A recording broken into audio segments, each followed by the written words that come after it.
Hi hello ಎಲ್ರಿಗೂ ನಮಸ್ಕಾರ. ಕರ್ನಾಟಕ ಸರ್ಕಾರ ಇತ್ತೀಚೆಗೆ ಆಟೋ ಮತ್ತು ಟ್ಯಾಕ್ಸಿ ಚಾಲಕರಿಗೆ ಅನುಕೂಲ ಆಗುವಂತ ಒಂದು ಒಳ್ಳೆ ಸಂತೋಷದ ಸುದ್ದಿಯನ್ನ ಕೊಟ್ಟಿದೆ.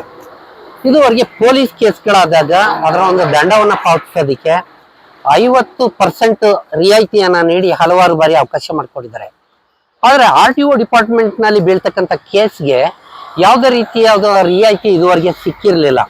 ರಾಜ್ಯ ಸರ್ಕಾರ ಇದೊಂದು ವಿಶೇಷವಾದ ಒಂದು ಆರ್ಡರ್ನ ಹೊರಡಿಸಿ, ಹೇಗೆ ಪೊಲೀಸ್ ಇಲಾಖೆಯಲ್ಲಿ ಕೇಸ್ ಆದಾಗ ನೀವು ದಂಡವನ್ನ 50% ರಿಯಾಯಿತಿನಲ್ಲಿ ಪಾವತಿ ಅನುಕೂಲ ಪಡ್ಕೊಂಡ್ರು, ಹಾಗೆ 1991ರಿಂದ 2020ರವರೆಗೆ RTO ಕಡೆಯಿಂದ ನಿಮ್ಮ ವಾಹನಗಳ ಮೇಲೆ ಯಾವುದೇ ಕೇಸ್ ಆಗಿದ್ರೆ ಆ ಕೇಸ್ಗಳಿಗೆ ದಂಡವನ್ನ 50% ರಿಯಾಯಿತಿಯಲ್ಲಿ ಮುಂದಿನ ತಿಂಗಳು 12ನೇ ತಾರೀಕುವರೆಗೂ ಕಟ್ಟೋದಕ್ಕೆ ಅವಕಾಶ ಇದೆ. ಈ ಒಂದು ಅವಕಾಶವನ್ನ ತಾವೆಲ್ಲ ತಪ್ಪದೆ ಬಳಸ್ಕೊಳ್ಳಿ. ಒಂದು ಹೆಚ್ಚಿನ ಪ್ರಮಾಣದ ದಂಡವನ್ನ ಕಟ್ಟೋದ್ರಿಂದ ತಾವು ಪಾರಾಗಲಿಕ್ಕೆ ಇದು ಸುಲಭವಾದಂತ ಅವಕಾಶ. ಕಟ್ಟ ಕಡೆಯ ದಿನಾಂಕ 12 ಡಿಸೆಂಬರ್ 2025. ಬರ್ತೀರಲ್ಲ? Thank you.